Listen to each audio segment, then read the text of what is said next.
developed in a lab, let out, it would destroy society. It would destroy society within months. And you could have your rich billionaires just hunkered down in some bunker, awaiting to emerge like a cockroach or a rat to press the reset button on society, to live out Plato's Republic as the, what was it called? The philosopher king. I'm so smart. I'm so erudite. I know best. Who does that remind you of? Michael Bloomberg, ring a bell? And let me tell you, he's not the only billionaire that thinks that way. There are a lot of that are operating through clandestine operations. Resist! Fight the fist! Right? You know, there are these people out there who are spending billions of dollars to achieve just what we're talking about. And their term was a long-term goal. But you know, people get impatient and fed up.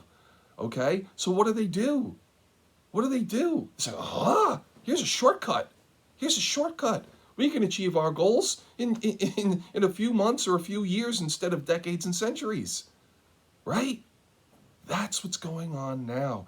You're setting the precedent for a disaster, an unmitigated apocalyptic event in the future.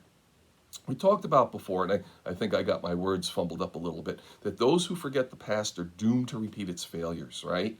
Those who forget the past are doomed to repeat its failures. This is nothing new. People have been trying to do this for thousands of years. I didn't make up that saying. That saying was invented or coined thousands of years ago, all right? What's going on now is they have better ways to implement it.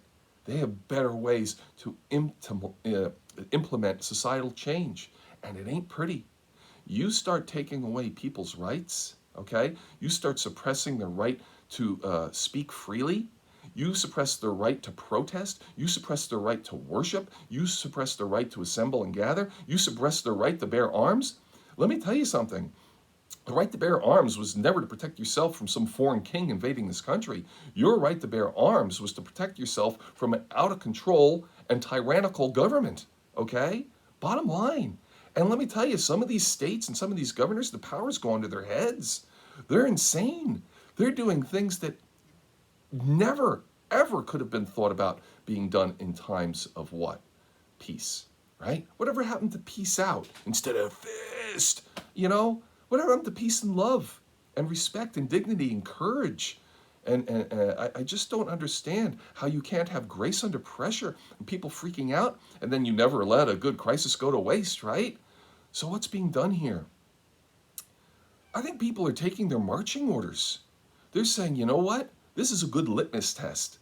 Let's see how far we can press the American people and just how willing they are to allow us to suppress their rights under these type of circumstances. What does that remind you of? 1984, Orwell again, right? Oceania has always been at war with such and such. Of course, I can't remember everything off the top of my head, but that's what they were propagandized about, right? Oh, we're at war. We have to fight. We have to do this. You have to suspend your rights because we have to, what? We'll have to suspend our rights for the cause. It's all about the cause. It's all about the cause. I mean, look what that got the Irish for the past 300 years. Nothing but death and misery, right?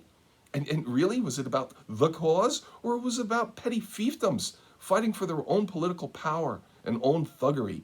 I'm sorry. I have a tremendous amount of respect for the Irish, but at the end of the day, a lot of that boiled down to criminal activity. Didn't boil down to freedom fighters. Sure, that's what they promoted, and there were many people who died for that cause. But the people backing it were what? Laying their pockets with money and figuring out ways to better themselves instead of better society. Look, what I'm trying to tell you is it only takes 1 or 2 billionaires who have a globalist mentality. And where are they going to focus their globalist mentality? Have you ever noticed that a certain nation isn't getting any blame laid upon it? Why? Why? Because the Bloomberg organization controls the media. Not only that, but there are other sources out there that control the media. They're suppressing the story of the century. The story of the century is being suppressed, even though they have all the pertinent information. Everything poignant and germane has been laid at their laps, but they refuse to chase that dog. I mean, you know, whatever happened with Watergate? Whatever happened with the reporters that went out there and found Deep Throat and they laid out to society exactly what happened, exactly how awful the whole situation was, right? What was it, Woodward and Bernstein, right? I think I got that right. But the point is that today, it's the exact opposite. Everything's obfuscated. Everything's clouded over. Everything's muddled. Oh, don't point a finger of blame. We can't do that. Well, you know what? I don't care about pointing a finger of blame. Let's protect ourselves from the future, from the jerks who are trying to kill us. Look, you got to get the facts straight and you have to speak objectively. And I realize that I've been getting a little existential here. But the point is that if we don't learn from this, we are setting ourselves up for a future event that is going to be apocalyptic. Not an unmitigated disaster, but apocalyptic. We have to face these dangers head on. Like Cuomo said, the governor for New York State, the only thing this has been about is not overwhelming the healthcare system. Sweden's all too happy to have that, okay? They're all too happy to get rid of the unproducers so that they can focus all their resources on the producers. They want to focus on um, uh, produce or resource builders and away from resource users, right? Now, I'm not cold, like I told you, and I think that we really need to think about best health practices. But at some point, you can't stop a virus, especially one that was developed in a lab. You can only hope to contain it. You can only hope to mitigate it. But at some point, when does the curse um, uh, be not as bad as the cure? Okay? You have to weigh these things. It's a risk assessment, right? The curse is over here, and it's hyped up that it's this bad, and nobody's thinking about the cure, but the exact opposite's happening. The cure is worse than the curse. Instead of tens of thousands dying, we're talking about tens of millions dying. And you're setting yourself up for the reset button being pressed by globalists who would love nothing better. Lives mean nothing to them. Power means everything to them. And if you look at what's happening today, I think the table's being set and that people have their marching orders to just test the water to see how far they can go. Look, again, I know I'm speculating here and I don't want to make assumptions, but you can't help but look at this from a perspective of human nature. These things are happening. These events are real. You can't just fake it, okay, till you make it. You can't fake it till you make it. You have to understand that this is a dire circumstance that anybody who doesn't have all their marbles in there, okay, can use as a premeditated attack against the whole world in the future. We can't tolerate this every year. We can't even tolerate this every other year or every 5 years or every 10 years. I'm sure the Swedes would love it. It supports their system perfectly. Okay? But not everybody needs to think like them. All animals are equal, but some animals are more equal than others. That should scare you to the depths of your heart. Look, I know again that I've been speculating here in this last video, but I think it's food for thought. If you're going to be objective, you have to follow this out to its conclusion. And this is the only conclusion that can be gained from this. Keep people in fear.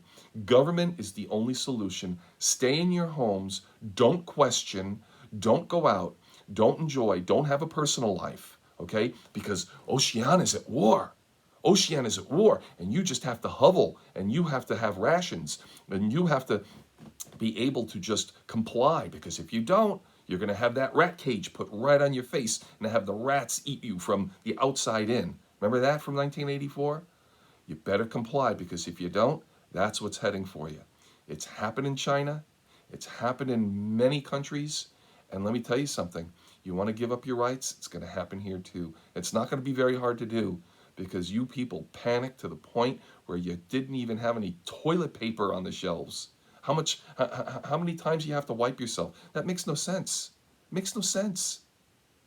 So listen, please, I hem and hawed about giving this talk today, but because it's not very fact-based.